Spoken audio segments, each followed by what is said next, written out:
తను నాకు కాల్ చేశారు. తను కూడా రీసెంట్గా ఒక 1 year బ్యాక్ ఛానల్ స్టార్ట్ చేసినట్టున్నారు. ఇవాళ మార్నింగ్ కాల్ చేశారు. నిన్న మాట్లాడిన వీడియో చూసి కాల్ చేశాను అనమాట. అయితే ఇక్కడ దీనికి ఎందుకు మూడు పెడుతున్నానో నేను మీకు చెప్తా. ఫస్ట్ ఇది లెట్ మీ ఫినిష్ దిస్. ఇక్కడ జానీ మాస్టర్పై లైంగిక దాడి కేసు పెళ్లి పేరుతో మతం మారాలన్నాడు. మోసం చేసి ఎంత కష్టపడి జానీ మాస్టర్ పైకి వచ్చిండో ఆడదాన్ని ఉసురు తగిలి సర్వనాశనం అవుతుండే. ఇప్పుడు మెంబర్షిప్ ఖచ్చితంగా క్యాన్సిల్ చేయాలి. అండ్ ఇక్కడ జనసేన పవన్ కళ్యాణ్ తీసుకుంటున్నటువంటి డెసిషన్ చాలా మంచి డెసిషన్. ప్రతి ఒక్క పొలిటికల్ లీడర్ చూసి నేర్చుకోవాలి, పొలిటికల్ పార్టీ నేర్చుకోవాలి. ఎక్కడైతే ఒక పార్టీలో ఉన్నటువంటి లీడర్ మీద ఒక మచ్చ పడ్డదో అతను ఇమీడియట్గా సస్పెండ్ చేస్తేనే పార్టీ బాగుపడుతుంది, లేకపోతే అది మురిగిపోతుంది. ఇక్కడ పవన్ కళ్యాణ్ గారు కావచ్చు, చంద్రబాబు నాయుడు గారు కావచ్చు, ఈయన మీద ఎలిగేషన్ రాగానే జానీ మాస్టర్ ఉండొద్దిగా ఏ ప్రోగ్రామ్స్లో పార్టిసిపేట్ చేయొద్దని చెప్పి డెసిషన్ తీసుకున్నారు. చాలా మంచి డెసిషన్, చాలా మంచి డెసిషన్. ఇదే పని కేసీఆర్ చేసి ఉంటే బీఆర్ఎస్ ప్రక్షాళన అయ్యేదేమో, కానీ చేయలే. ఎవడైతే తప్పు చేసిండో వాళ్ళనే పక్కన పెట్టుకొని ఇంకా తిరుగుతుండు. ఆ జీవన్ రెడ్డి లాంటి వాడిని పక్కన పెట్టుకొని ఇంకా తిరుగుతుండు పక్కనే. మరి వాళ్ళకి ఏమున్నాయో తెలియదు, కానీ ఆ మొహాన్ని పక్కన పెట్టుకొని తిరుగుతూ ఉన్నాడు. ఓకే, సరే, ఏదేమైనప్పటికీ ఇక్కడ ఒక వికలాంగురాలు వరంగల్ నాకు తను కాల్ చేసింది. డీటెయిల్స్ కూడా ఎక్స్క్లూజివ్గా చెప్తా, ఎందుకంటే లైవ్కి వచ్చే ముందే కాల్ చేశారు. స్వప్న అని చెప్పి జర్నలిస్టు, తను జీ న్యూస్లో కూడా గతంలో పనిచేయడం జరిగిందనమాట. సో తను ఏంటంటే ఒక వికలాంగురాల్ని వరంగల్లో ఒక కానిస్టేబుల్, ఆయన పేర్లు డీటెయిల్స్ కూడా నేను తీసుకుంటున్నా, రేపు ఎక్స్క్లూజివ్ కంటెంట్ ఇస్తుంది దీని మీద. కానిస్టేబుల్ వికలాంగురాలు, 80% వికలాంగురాలు మహిళ అంటే మీరు అర్థం చేసుకోండి. తనకి తిను మెసేజ్లు పెట్టి, కానిస్టేబుల్ మెసేజ్లు పెట్టి నూడు వీడియోస్ పంపు అని చెప్పి మెసేజ్లు పెట్టిండు, టార్చర్ పెట్టిండు, బ్లాక్మెయిల్ చేసిండు. సరే, ఈ విషయం గురించి తను అక్కడ స్వప్న గారు తెలుసు కాబట్టి తన దృష్టికి తీసుకెళ్ళింది. తన దృష్టికి తీసుకెళ్తే స్వప్న గారు ఏం చేశారంట, తీన్మార్ మల్లన్న దగ్గరికి తీసుకుపోయిండట, పంపించిండట. తీన్మార్ మల్లన్న దీని గురించి మాట్లాడు, నువ్వు ఫోన్ చేయి, నువ్వు చెప్పు అని చెప్పి, ఎందుకంటే ఆయన ఎమ్మెల్సీ కూడా కదా. తీసుకుపోయినంట. పోతే తీన్మార్ మల్లన్న ఏమన్నాడంట తెలుసా, నువ్వు ఏం చేసినావని వాడు చూపిమని అడిగిండో అని చెప్పి అన్నాడంట తీన్మార్ మల్లన్న. నువ్వు ఏం చేసినావు అని చెప్పి ఆయన నూడ్ వీడియోస్ పెట్టమని అడిగిండో ఎవరికేం తెలుసు అని అన్నట మల్లన్న. ఆమె వికలాంగురాలు, ఆమె ఎవరైతే మల్లన్న దగ్గరికి పోయిన వ్యక్తి ఉందో ఆమె ఏడ్చుకుంటా స్వప్న గారికి కాల్ చేసిందంట. ఎప్పుడు, ఫ్యూ డేస్ బ్యాక్. ఇది జరిగి వారం రోజులు అవుతుంది, నేను మళ్ళా చెప్తున్నా.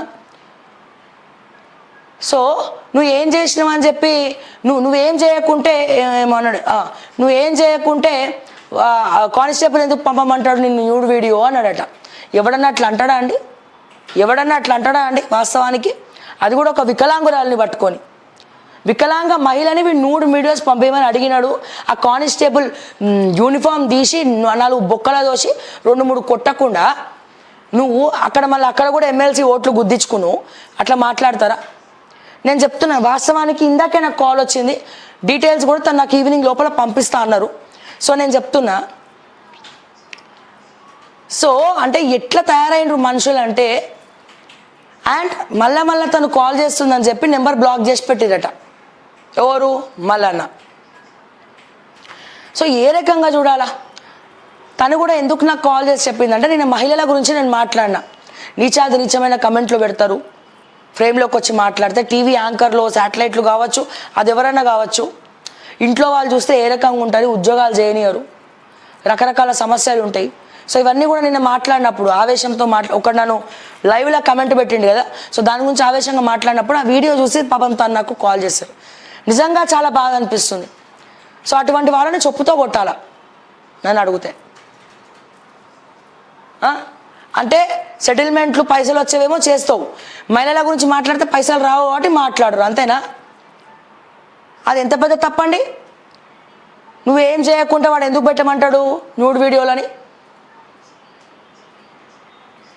సో అందుకే ఈ సందర్భంగా చెప్పాల్సి వచ్చింది, ఎక్కడైతే తప్పు చేసినోడికి శిక్ష పడకపోతే సపోర్ట్ చేసిన వాళ్ళకు కూడా ఆ పాపం ఖచ్చితంగా తగులుతుంది. ఇది మాత్రం గుర్తుపెట్టుకోండి. ఇక్కడ పవన్ కళ్యాణ్ తీసుకున్నటువంటి డెసిషన్ చాలా మంచి decision. Hats off to Pawan Kalyan. ఎందుకంటే మంచి డెసిషన్ తీసుకున్నాడు ఆయన.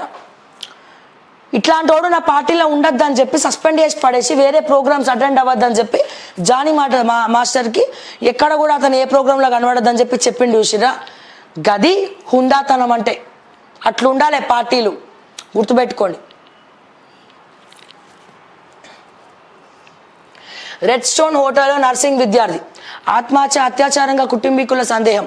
పోస్ట్ మార్టం నివేదిక వస్తే కానీ నిర్ధారించలేమంటున్న పోలీసులు. ఆత్మహత్యగా కేసు నమోదు, దర్యాప్తు. ఎట్టకేలకు మమతతో వైద్యుల చర్చలు. ముఖ్యమంత్రి మమత నివాసంలో భేటీ. ముందుగానే లిఖితపూర్వకంగా షరతులు అందజేసిన ప్రతినిధులు. మినిట్స్ నమోదుకు సొంత స్టెనోగ్రాఫర్లు. వీడియో తీయించిన ప్రభుత్వం. అండ్ ఇక్కడ ఇది పక్కన పెడితే నేను చెప్తున్నా, ఇంకో విషయం కూడా చెప్పింది తను నాకు. ఆ జర్నలిస్ట్ మహిళ నాకు ఇంకో విషయం కూడా చెప్పింది ఏంటంటే, తనకు ఒక 10 సంవత్సరాల కూతురు ఉంది. అయితే తన యూట్యూబ్ తన ఛానల్లో ఇవన్నీ మాట్లాడినందుకు అండ్ తనకి సపోర్టివ్గా ఉన్నందుకట, అరే నీ కూతురు బయటికి వచ్చినప్పుడు ఆమెను లేపకపోతాం, అత్యాచారం చేసి చంపేస్తామని కమెంట్లు పెట్టిరట ఈడియట్స్. సో ఏ రకంగా చూడాలండి దీన్ని ఏ రకంగా చూడాలి చెప్పండి. సో తను బాధపడుకుంటా మీ వీడియో చూసిన సావ్య గారు, అందుకే మీకు ఫోన్ చేసిన అంటాను.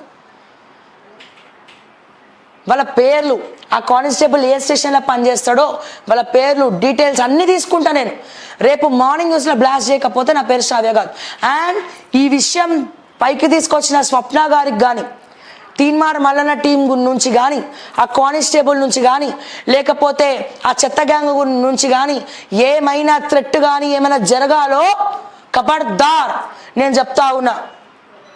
నేను మళ్ళా చెప్తా ఉన్నా, స్వప్న జోలికి కానీ లేకపోతే ఆ వికలాంగురాల జోలికి కానీ ఎవడన్నా పోతే మళ్ళా చెప్తా ఉన్నా, రాసి పెట్టుకోండి.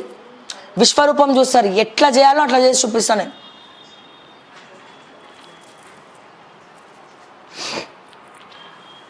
నెక్స్ట్,